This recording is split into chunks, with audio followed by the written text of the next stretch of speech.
ಹರೇ ಶ್ರೀಕೃಷ್ಣ. ಶ್ರೀಮದ್ ಭಗವದ್ಗೀತೆ ಅಧ್ಯಾಯ 11 ಶ್ಲೋಕ 46. ಕಿರೀಟಿನಂ ಗದಿನಂ ಚಕ್ರಹಸ್ತಂ ಇಚ್ಛಾಮಿ ತ್ವಾಂ ದ್ರಷ್ಟುಮಹಂ ತಥೈವ ತೇನೈವ ರೂಪೇಣ ಚತುರ್ಭುಜೇನ ಸಹಸ್ರಬಾಹೋ ಭವ ವಿಶ್ವಮೂರ್ತೆ.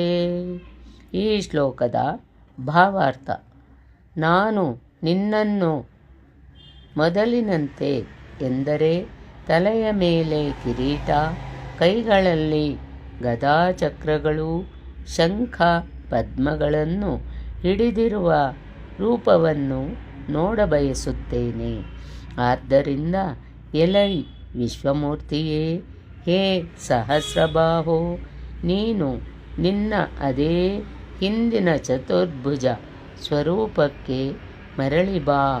ಯಾವ ರೂಪವನ್ನು ನೋಡಬಯಸಿದ್ದ ಅದೇ ಚತುರ್ಭುಜ ಸ್ವರೂಪವನ್ನು ಈಗ ಆ ಚತುರ್ಭುಜ ರೂಪವೆಂತಹದು ಎಂಬುದನ್ನು ನೋಡಬೇಕು.